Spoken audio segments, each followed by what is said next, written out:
Thank you for joining Polaris MEP for this webinar on Defense Suppliers DFARS Cybersecurity Awareness. My name is Jean Lehman, and I am the NIST Standards Program Manager at Polaris MEP. In this webinar, we will cover an overview of Defense Federal Acquisition Regulation Supplement Clause 254.204-7012, Safeguarding Covered Defense Information and Cyber Incident Reporting, and NIST Special Publication 800-171, Protecting Controlled Unclassified Information in Non-Federal Information Systems and Organizations. The data shows that cyber attacks are common and costly. Ponemon's Small and Medium-Sized Business Survey put costs due to damage or theft of IT assets at close to $900,000 and the cost to disruption of operations at almost $1 million. More than half of the companies responding to that survey said that they had experienced a cyber attack in the last 12 months, and about half also said they had suffered a data breach. An earlier research by Symantec indicates that over 60% of small businesses close within 6 months of a cyber attack. So beyond the perspective of contractual requirements of DFARS, it makes sense to take measures to mitigate your risk. Studies show that implementing security requirements, such as the use of encryption and employee training, reduce the cost of data breaches.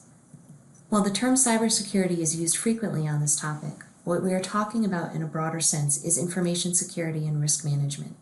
Addressing information security and risk management involves not just your CIO or IT personnel, but management and employees at all levels. We start here with an overview of the three-step approach to adequate security and complying with DFARS Cybersecurity Safeguarding Information Clause. The three-step approach is to develop a system security plan, conduct a security assessment from which you prepare a report, and prepare a plan of action based on any deficiencies identified in the assessment, including milestones for those plans. The DoD has approved this process for DFARS compliance.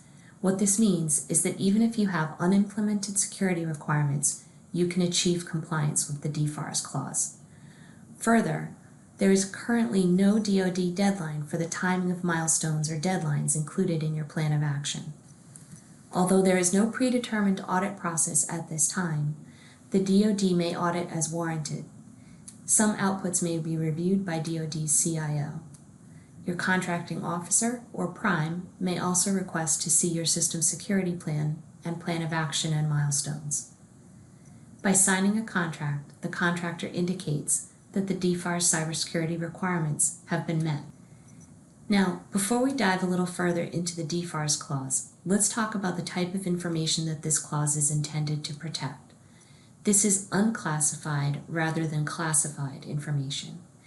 And there are two terms that appear frequently in the materials: controlled unclassified information and covered defense information, referred to by the acronyms CUI and CDI. First, controlled unclassified information, or CUI. This is information that requires safeguarding or dissemination controls pursuant to and consistent with applicable law, regulations, and government-wide policies.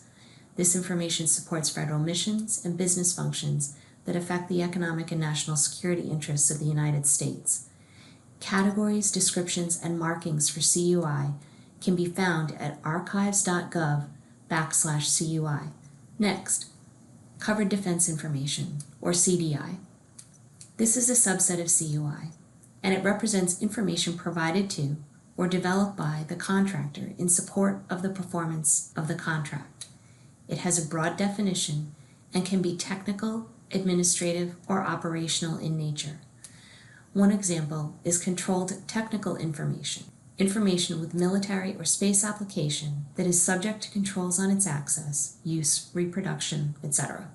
Examples of technical information include research and engineering data, engineering drawings, and associated lists, specifications, standards, process sheets, manuals, technical reports, technical orders, catalog item identifications, data sets, studies, and analyses, and computer software, executable code, and source code.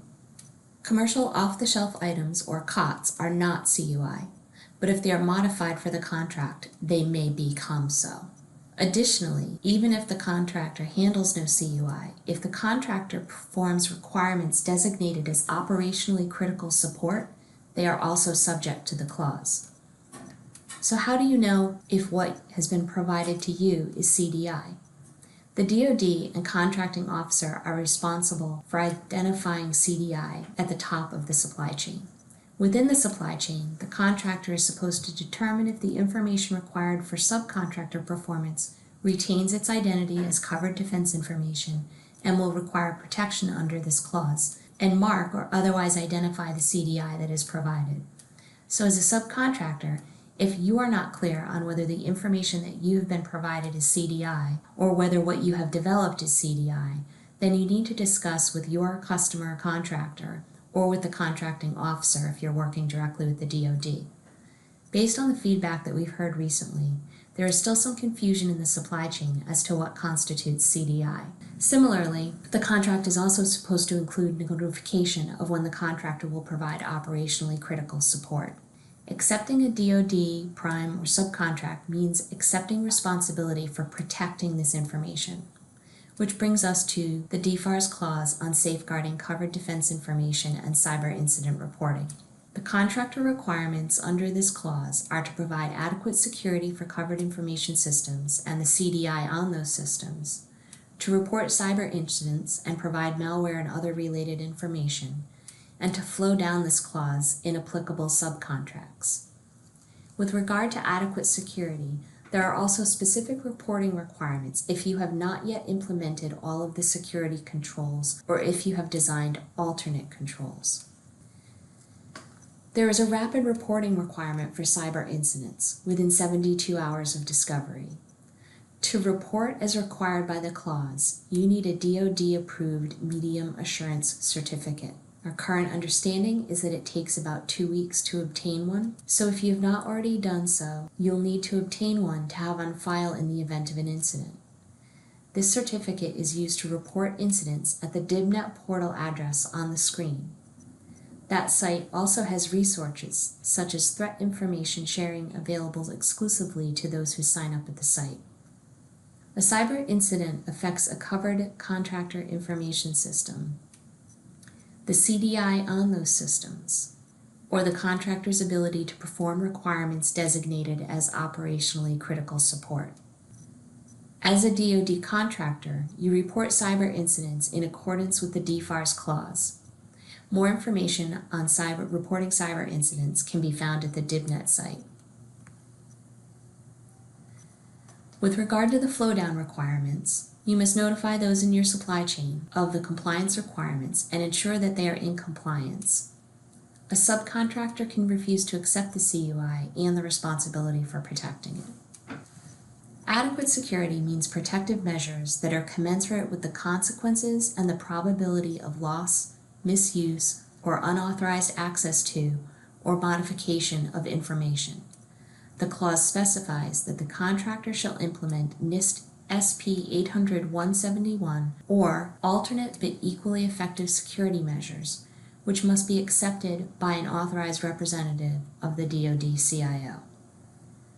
The clause states the revision of NIST 800-171 in effect at the time of the solicitation applies, but the DoD guidance on implementation notes that if revision 1 of NIST SP 800-171 was not in effect at the time of the solicitation, the contractor should work with the contracting officer to modify the contract to authorize the use of NIST SP 800-171 revision 1 dated December 2016. Additionally, the most recent guidance from DoD states that even without revision 1 of NIST SP 800-171, the contractor may still document implementation of the security requirements with a system security plan.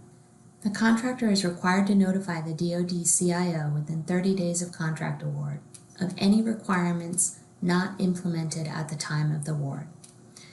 Subcontractors notify their contractor.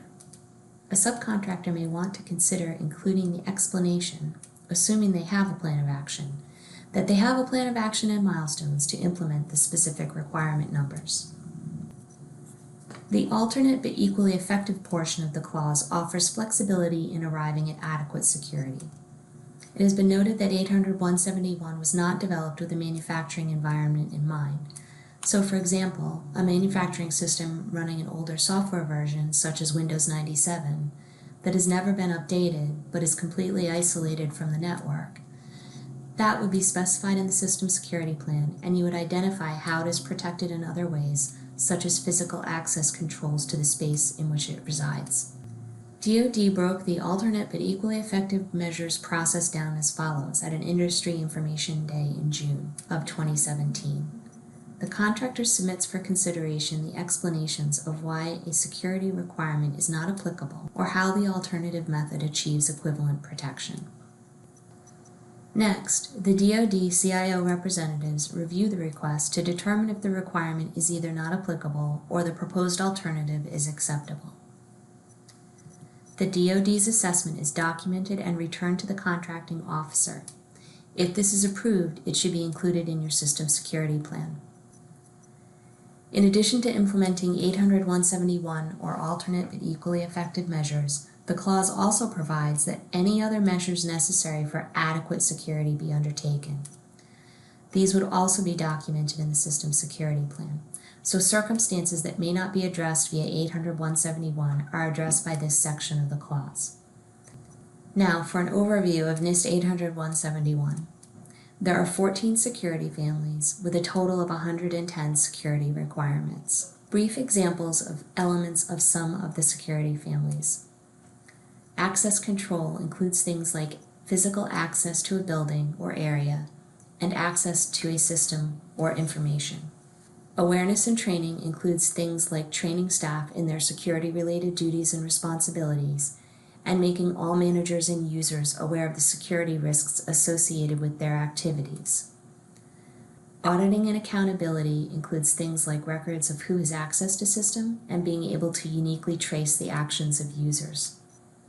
Configuration management includes determining and documenting appropriate specific settings for a system. Identification and authentication includes verifying the identity of a user, process, or device.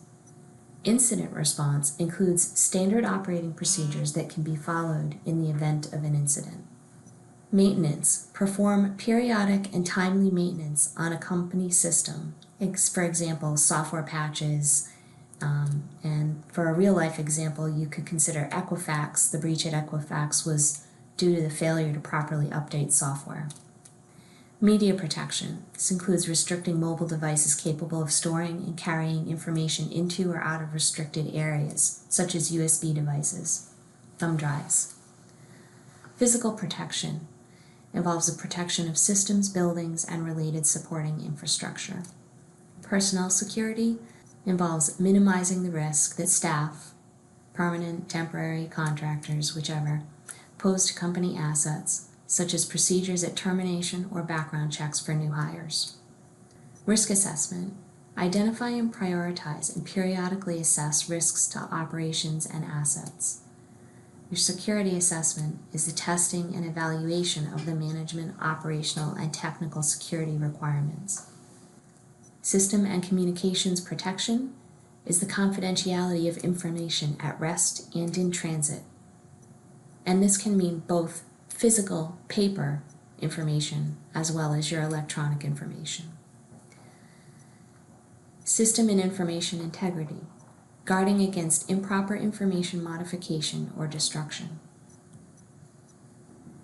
Most requirements are about policy and process. Documenting and configuring existing systems and training employees.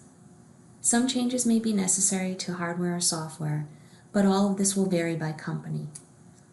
Some things that have been identified as typical but fairly low-cost changes are the addition of multi-factor authentication tools and email or document encryption. As I mentioned in the beginning of the presentation, the System Security Plan, Security Assessment Report, and any associated plans of action are the mechanism to demonstrate implementation of NIST SP 800-171. There's no required format for any of these outputs. The System Security Plan describes the system, the relationships or connections to other systems, the environment, and how 800-171 requirements are implemented, if they are implemented, and if not, what the alternate or explanation is. Conducting the security assessment. Develop a plan for your assessment. Assess your security against the 800-171 requirements. Are the requirements effective and operating as intended? What doesn't apply, or in what instance are there alternate measures taken? And are they effective and operating as intended? What's unimplemented? From the documentation of this assessment, generate your security assessment report. There are several tools available to help you undertake a self-assessment. NIST has developed the NIST MEP Cybersecurity Self-Assessment Handbook, HB 162. This handbook provides a step-by-step guide to assessing a small manufacturer's information system against the security requirements in NIST SP 800-171 Revision 1. A series of questions for each requirement from 800-171 probes the company's approach to meeting the requirement. The handbook provides guidance on what materials to look at, who to talk with, and what to perform tests on. Additionally, NIST published a draft SP 800-171A Guide to Assessments, and there is a free downloadable tool from the Department of Homeland Security called the Cybersecurity Evaluation Tool, or CSET, which will help you record your responses in your assessment, provide additional resources like those included or referenced in SP 800-171A, and help you generate your system security plan with a customizable template that includes the answers to your assessment of the security requirements. It currently only holds the original 109 security standards, but you can easily edit the reports to reflect the 110th requirement, which is 3.12.4, developing the system security plan, which you are actually doing as part of that process. These materials are all linked through our site, polarismep.org/DFARS. For security requirements answered yes, a statement should be included in the Security Assessment Report and System Security Plan, which explains how the information system implements the requirement. For no answers, include a statement in the Security Assessment Report explaining why the security requirement is not met. Also include a statement in the Plan of Action which describes how the unimplemented security requirement will be met, and how any planned improvements will be implemented and when those will occur. So the milestone part here is important in the Plan of Action. You need to include your deadlines. For does not apply answers, include a statement in the Security Assessment Report and in the Plan of Action explaining why the security requirement does not apply to your operational environment. And for alternative approach answers, include a statement in the Security Assessment Report and the System Security Plan fully describing the alternative approach and how it is equally effective. Also include a statement that explains how the information system implements the requirement. This is a brief example from NIST MEP's Self-Assessment Handbook for Awareness and Training Family Requirement 3.2.2. Ensure that organizational personnel are adequately trained to carry out their assigned information security-related duties and responsibilities. Meeting the requirement includes awareness training of new employees and training of users both as an annual refresher and when the system changes. The questions pertaining to requirement 3.2.2 include who is receiving training and when, what the training covers, and how the training addresses system changes. The handbook provides guidance on what materials to look at, such as relevant policies and procedures, and the training materials and records. The handbook suggests who to talk with, including employees with responsibilities and roles in information security and training, and the general users of the system.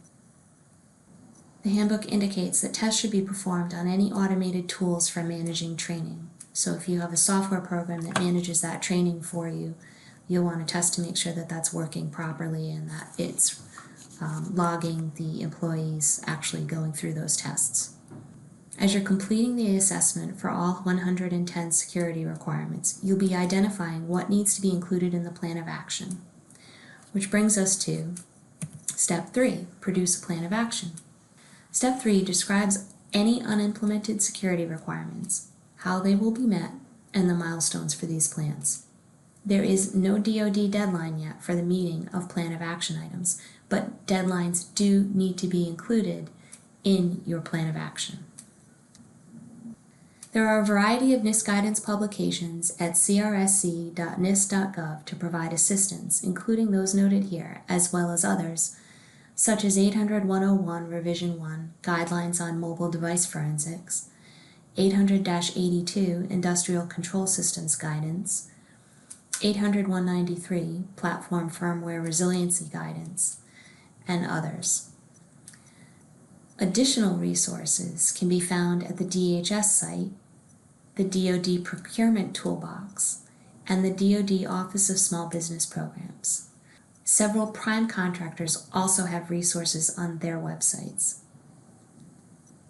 Polaris MEP can help you with guided self-assessments, technical assessments, connecting you with security control implementation resources, developing policies, and training employees. Please call us at 401-542-4402 if you would like to learn more about how we can help you with NIST 800-171, or email me at jlehman@polarismep.org. Thank you very much for participating in this webinar.